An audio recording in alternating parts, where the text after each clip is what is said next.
Hey everyone, welcome to Boost Tutor. I'm Brandon, and we continue the Train to Dominaria pre-release with the old green machine. That's right, we're doing green, which in sealed I love doing because A, big creatures, B, mana ramp, C, mana fixing, and this set looks no different except maybe the fixing a little bit. But whatever, let's go over our top 10 commons and uncommons and move on to a little rare and mythic discussion. All right, first up, number 10, Grow from the Ashes. So this is your ramp spell. It's 2 and a green, and you get to basically get a basic land, put on the battlefield, untapped. So I like that. 3 mana to get a land and put on the battlefield untapped.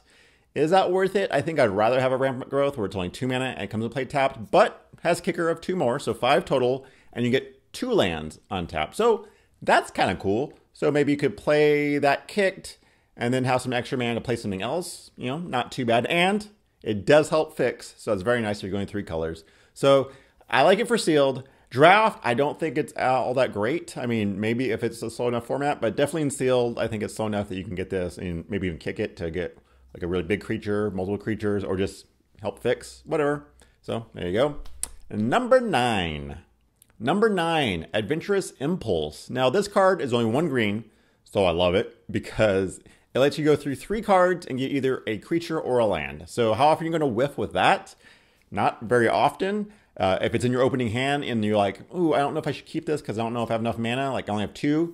Heck yeah, keep this. Turn 1, get this. Probably get a land. Maybe get like, you know, a 1-drop that taps for mana. Who knows? But yeah, love this card. Just like, I mean, Commune with Dinosaurs with Ixalan. I love that card. And that was go through 5 and get a land or a dinosaur. This is any creature. So really like it. Don't think I'd run too many of them. Maybe 1 or 2. But yeah, still a really good card. Number 8, Grun the Lonely King. 4 green for a 5/5.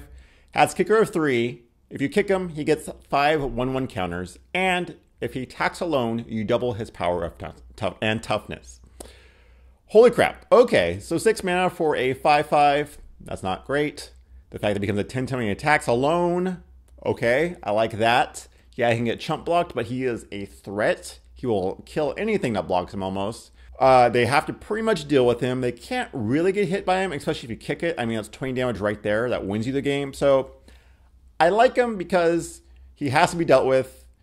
He just keeps attacking and they're just killing their creatures. If they have a bunch of saplings, yeah, it's going to suck.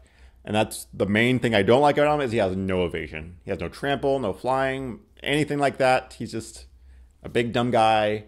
Get him chump blocked all the time. So I still like him. I just don't think he's that great. So there you go. And the fact that you have to attack alone. I mean, if I have a whole army and I want to attack with a bunch of them, I mean, he'll just be a 5/5 then. So, Number 7, Bailiff Gorge. So 2 green, 4/4/4. So 4 mana, 4/4/4.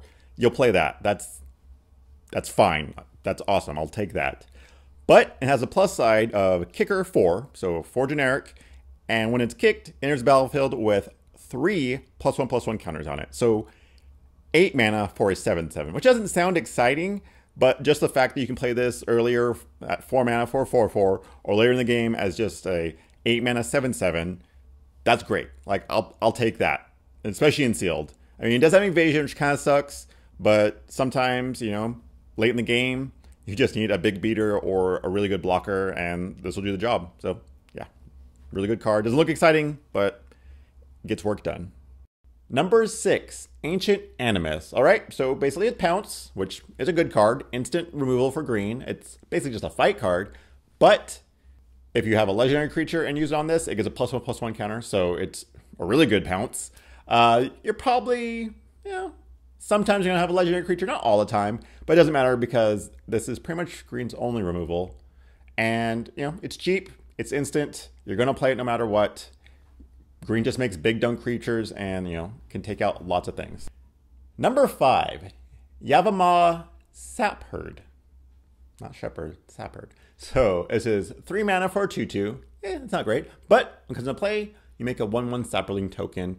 Hey, 3 mana to make 2 creatures. I love that. The fact that, you know, Sapherdlings are a thing. Love that. Got 2 blockers there. Probably not going to attack too much, but it just... Oh, if you can get like a few of these and just get them off like you got a little army there, and that just can do a lot of work. So really like this card. You know, it's not like amazing or anything, but it's just such like a workhorse type of card. We're like, yeah, run those. You run 2 or 3 sometimes, and they can just get work done. So I like them. Number 5. Number 4, Song of Freyalise. All right, so it's a saga, and it is cheap. It's 2 mana, and I think I might have a little bit too high, but I love this card. I mean, its first 2 lures are basically all your creatures get tap, add any color mana to your mana pool. So mana fixing, mana ramp, and its last one is put a +1/+1 counter on each creature you control. They gain Vigilance, Trample, and Indestructible until end of turn. Okay, so I mean, holy crap.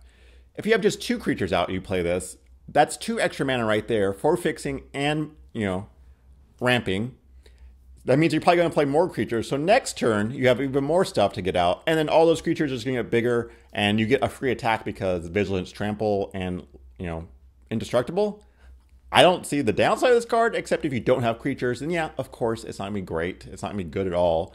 But I think just the blowouts from this can be so good that the downside of I don't have any creatures, you got bigger problems then. Sorry. Like, this doesn't help if you're behind too much. I mean, it can, because if you're behind and you just tab a ton of mana to get more creatures out and stabilize, there you go. But if you just don't have enough, then you don't have enough. So maybe I'm a little too high just because I think the blowouts can be so good, but whatever. Love this card. Number 3, Fame Druid. So it's a 2 mana dork. Gotta love those.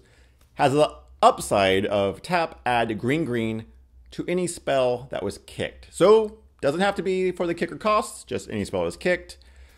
Oh man, this card's so good. I mean, 2 mana dorks are just awesome and sealed. They can just help you out so much. It's an 0/2, so it can't attack. Who cares? The kicker cost thing is great because green has a lot of kicker.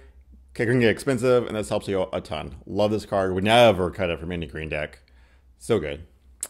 And number 2, good old faithful Llanowar Elves. Oh, I thought these guys were gone for good. They're amazing.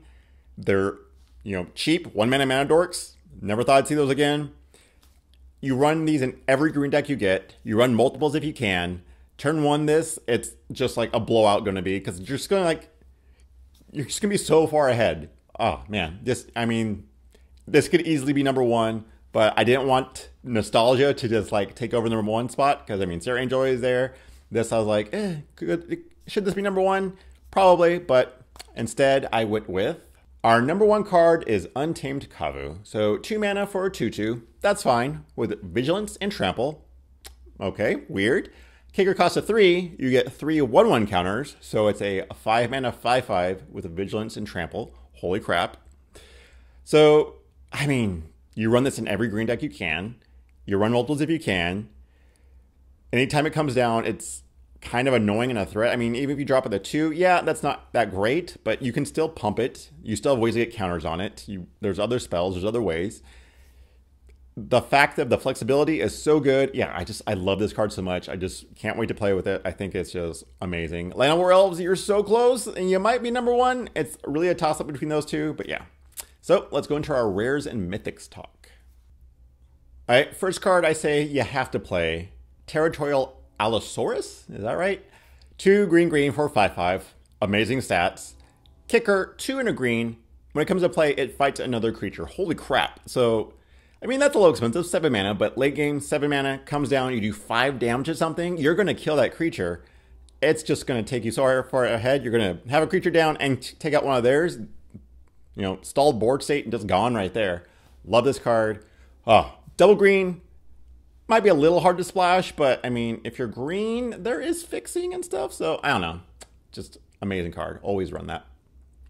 Next up, Multani Java Avatar. 4 green for a 0/0. Ugh. Better be something good because this is a mythic. Has reach and trample. Okay.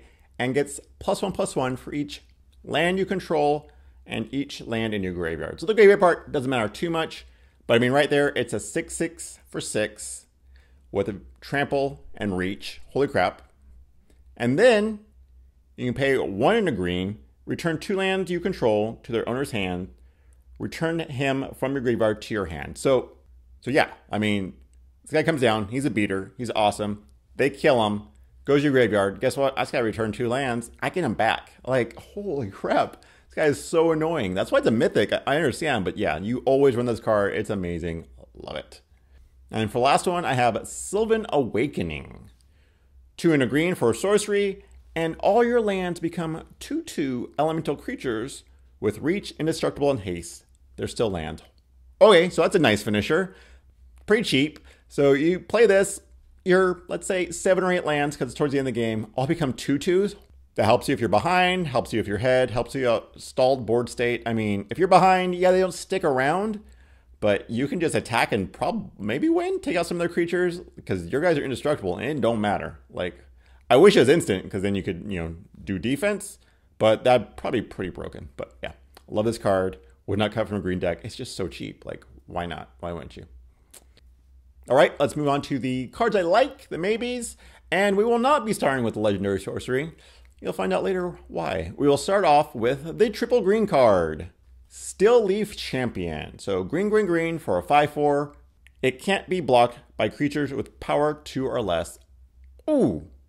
So getting triple green I think is probably going to be the easiest, and this is probably also the best triple card because it's a 5/4 that comes down on turn 3, we'll say.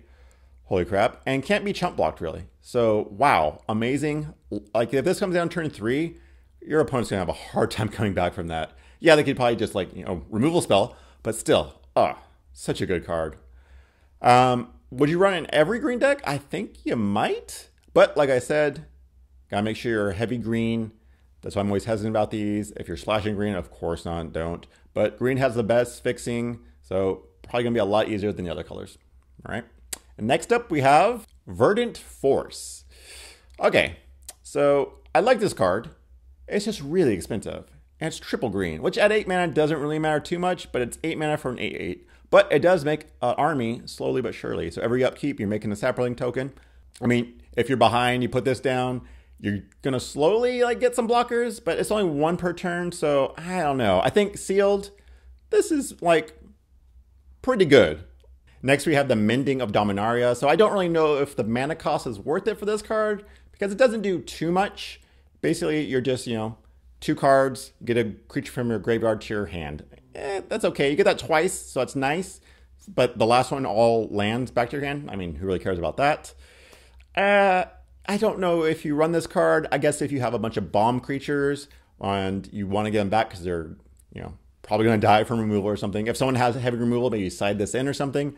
I think it's a little too high cost, and I don't really love it. But I could see running it just because, helps you go through your deck a little bit. So, yeah. And last, we have Marwan the Nurturer. 2 and a green for a 1/1. Doesn't sound that great, but does tap for a green equal to its power. So, always taps for 1 green. That's fine. And there are ways to, increase power on this. So, get some counters on it. You just give it a power bonus by something, who knows, like a combat trick or something. You can get 3 mana. So not bad. The elves things doesn't really matter because there's 3 or 4 elves maybe. So that's not going to happen too much. But it's a fine card just for a little mana dork if you need it or not. And then last, the card I say you should not play. Kamal's Druidic Vow. Oh, this legendary sorcery. Wow. Okay. So it's a green X. It's a legendary sorcery. So you need a legendary. And then you reveal X cards from your library. And you put into play all lands and legendaries. So right there, only legendaries. Lands, okay, sure, whatever. That equal the converted mana cost or less to X. So there's so many stipulations on this thing. First, you have to have a legendary. Maybe you will, maybe you won't. Next, you gotta, have a fair amount of mana just to get a decent, pool from this. Because if you tap 5 mana, you're only getting things with converted mana cost 3 or less. And they have to be legendary. What? Why is it like that? I don't understand. If it was just reveal X cards and you get to put into play legendaries and lands, okay, so I get to reveal 3 cards in legendaries, or, yeah, that feels like a legendary sorcery. This feels like, you're really just holding me back here. Yeah, I don't like this card. And the fact green literally has 3 legendaries. You're going to whiff so many times with this. Yeah, you'll get lands, but who cares? That's the only way I could see playing this, is if you just want to use it for lands, or if you're in white, which has like more legendaries than green, but still, I mean, just not a fan of this card. I personally wouldn't run it. Maybe someone will find a use for it, but I don't think it's good. All right, that's it for green. Bunch of big beaters, Mana Dorks, love it so much. Oh man, looking so forward to the pre-release. Anyway, if you want to follow me on Twitter, booster_tutor, and see you next draft.